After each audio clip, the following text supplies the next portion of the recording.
لاہور کی ایک بڑی کمپنی کی مالکن اپنی ٹھنڈی اور نئی اے سی والی گاڑی میں جا رہی تھی کہ راستے میں اس کی گاڑی ایک کباڑ والے لڑکے کی سائیکل سے ٹکرا گئی۔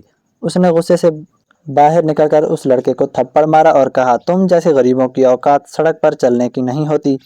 لڑکے نے خاموشی سے اپنا بیگ اٹھایا اور اس میں سے ایک فائل نکال کر اس کے سامنے کر دی۔ فائل دیکھتے ہی وہ امیر زادی جھک کر اس لڑکے کے قدموں میں بیٹھ گئی۔ لاہور کے نواحی علاقے میں ایک چھوٹا سا 2 کمروں کا مکان تھا جہاں ارحم اپنی ماں اور چھوٹی بہن کے ساتھ رہتا تھا۔ ارحم کی صبح فجر سے پہلے شروع ہوتی تھی۔ نماز پڑھنے کے بعد وہ اپنی ماں کی خیریت پوچھتا تھا، اس کے لیے چائے بناتا اور پھر اپنی پرانی سائیکل صاف کرتا۔ اس کی ماں کئی سالوں سے بیمار رہتی تھیں، اس لیے گھر کی زیادہ تر ذمہ داریاں بھی ارحم نبھاتا تھا۔ وہ کبھی اپنی غربت کا شکوہ نہیں کرتا تھا۔ گھر سے نکلنے سے پہلے اس کی ماں ہمیشہ ایک پرانا بیگ اس کے حوالے کرتی اور کہتی، بیٹا اسے کبھی اپنے سے الگ مت کرنا، یہ تمہارے ابا کی آخری امانت ہے۔ ارحم ہر بار یہی جواب دیتا، امی جب تک سانس ہے یہ امانت میرے پاس محفوظ رہے گی۔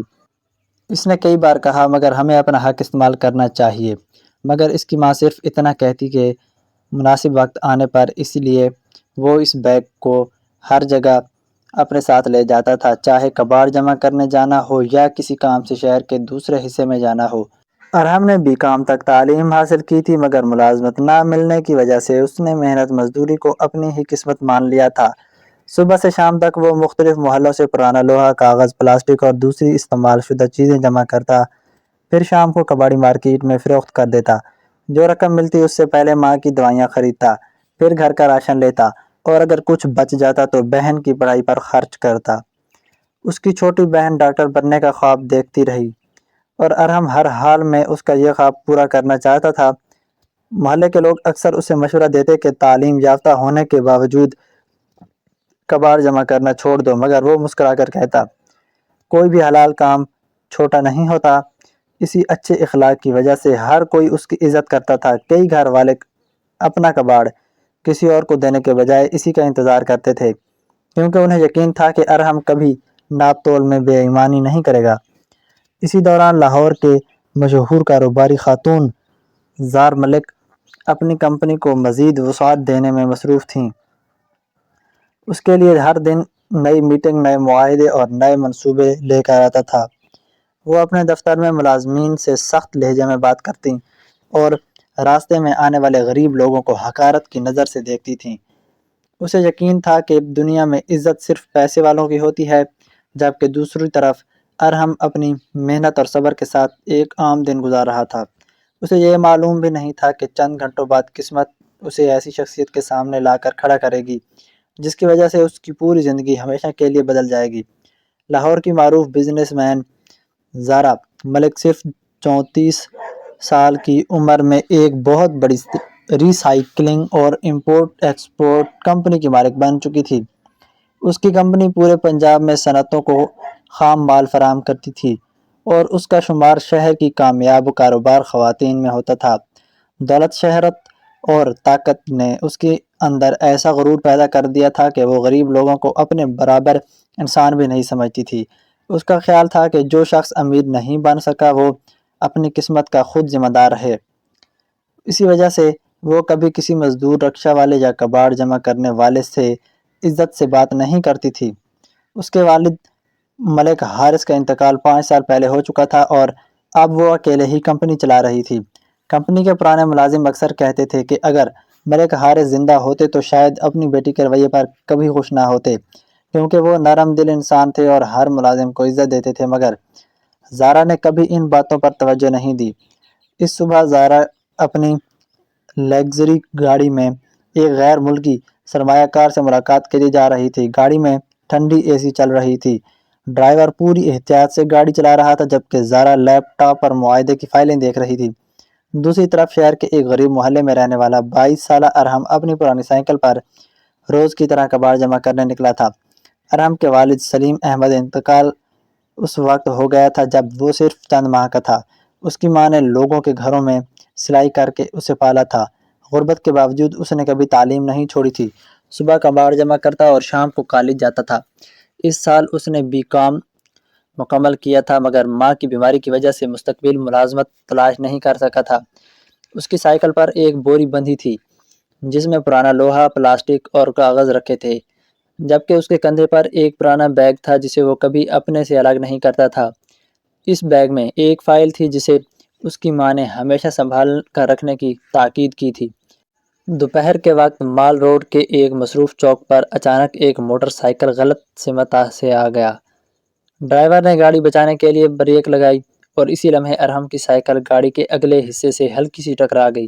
سائیکل گر گئی اور بوری میں موجود سارا کباڑ سڑک پر بکھر گیا۔ ارحم خود بھی سڑک پر گر پڑا اور اس کے ہاتھ پر معمولی چوٹ آ گئی۔ زارا غصے سے گاڑی سے اتری۔ اس نے ایک لمحہ بھی ضائع نہ کیا اور ارحم کے گال پر زوردار تھپڑ دے مارا۔ وہ بلند آواز میں بولی، تم جیسے غریبوں کی اوقات سڑک پر چلنے کی نہیں ہوتی۔ میری گاڑی کا نقصان کر دیا۔ تم لوگوں کی وجہ سے پورا شہر خراب ہو چکا ہے۔ چوک پر کھڑے لوگ خاموشی سے یہ منظر دیکھنے لگے۔ ارحم نے سر اٹھایا مگر اس کی آنکھوں میں غصہ نہیں تھا۔ اس نے آہستہ سے کہا، بی بی جی، غلطی میری نہیں تھی۔ ایک موٹر سائیکل والا غلط طرف سے آیا تھا۔ اگر پھر بھی آپ کو لگتا ہے کہ قصور میرا ہے تو میں معذرت کرتا ہوں۔ زارا نے طنزیہ ہنسی کے ساتھ کہا، معذرت سے میری گاڑی ٹھیک ہو جائے گی؟ ارحم خاموشی سے اپنا بکھرا ہوا سامان سمیٹنے لگا۔ پھر اس نے کندھے سے بیگ اتارا، زپ کھولی اور اندر سے ایک موٹی فائل نکال کر زارا کی طرف بڑھا دی۔ زارا نے حیرانی سے پوچھا، یہ کیا ہے؟ ارحم نے پرسکون لہجے میں جواب دیا، صرف ایک بار دیکھ لیجئے، اس کے بعد جو فیصلہ کریں گی مجھے قبول ہوگا۔ زارا لاپرواہی سے فائل کھولی۔ پہلے صفحے پر ایک پرانا رجسٹریشن سرٹیفکیٹ تھا، دوسرے صفحے پر کمپنی کی پارٹنرشپ ڈیڈ تھی، تیسری صفحے پر اس کے مرحوم والد ملک حارث اور ایک شخص سلیم احمد کے دستخط موجود تھے۔ جیسے جیسے وہ صفحات پلٹتی گئی اس کا چہرہ سفید پڑتا گیا، ہاتھ کانپنے لگے اور سانس تیز ہو گئی۔ فائل کے آخر میں ایک بند لفافہ رکھا تھا جس پر لکھا تھا، یہ خط صرف میری بیٹی زارا یا میرے دوست سلیم کے بیٹے کے سامنے کھولا جائے۔ زارا کانپتے ہوئے ہاتھوں سے لفافہ کھولا۔ خط اس کے والد نے اپنی وفات سے چند ماہ پہلے لکھا تھا۔ اس میں درج تھا کہ کمپنی کی بنیاد انہوں نے اپنے درست اور اپنے دوست سلیم احمد کے ساتھ برابر کی شراکت میں رکھی تھی، مگر میری نیت خراب ہو گئی، دھوکہ دہی سے سب کچھ اپنے قبضے میں کر لیا۔ اب جب میں آخری سانسیں لے رہا ہوں تو اصل کاغذات سلیم کے لیے چھوڑ کر رہا ہوں، حالانکہ اب وہ اس دنیا میں نہیں ہیں۔ سلیم کے انتقال کے بعد ان کا حصہ قانونی طور پر ان کے بیٹے ارحم کا ہے۔ میں اب دوڑ رہا ہوں اور ڈر رہا ہوں مرنے کے بعد میری پکڑ ہوگی۔ زندگی میں تو کسی تو سب کو اپنی پیروں کی جوتی سمجھا تھا، مگر اب موت کا خوف حاوی ہو گیا ہے۔ یہ پڑھتے ہی زارا کی آنکھوں سے آنسو بہنے لگے۔ اسے پہلی بار احساس ہوا کہ جس نوجوان کو اس نے چند لمحے پہلے غریب اور بے وقعت سمجھ کر ذلیل کیا تھا، دراصل وہ اسی کمپنی کا قانونی شریک اور اصل وارث تھا۔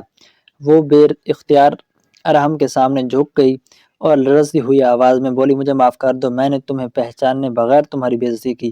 زارا کی آنکھوں سے مسلسل آنسو بہہ رہے تھے۔ چوک پر موجود لوگ حیرت سے یہ منظر دیکھ رہے تھے۔ چند لمحے پہلے جو عورت ایک غریب لڑکے کو سب کے سامنے ذلیل کر رہی تھی، اب وہی اسے معافی مانگ رہی تھی۔ ارحم نے فوراً سے بازو سے پکڑ کر کھڑا کیا اور دھیرے سے بولا، آپ ایسا مت کریں، میں یہاں کسی کو شرمندہ نہیں کرنے آیا، میں صرف اپنے والد کی امانت واپس لایا ہوں۔ زارا نے لرزتی آواز میں کہا، مجھے نہیں معلوم تھا کہ ابو نے اتنا بڑا راز مجھ سے چھپا رکھا تھا۔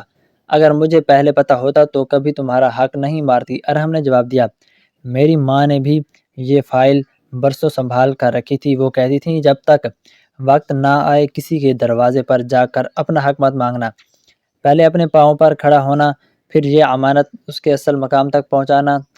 زارا نے اسی وقت اپنی تمام میٹنگز منسوخ کر دیں اور ارحم کو ساتھ لے کر کمپنی کے ہیڈ آفس پہنچ گئی۔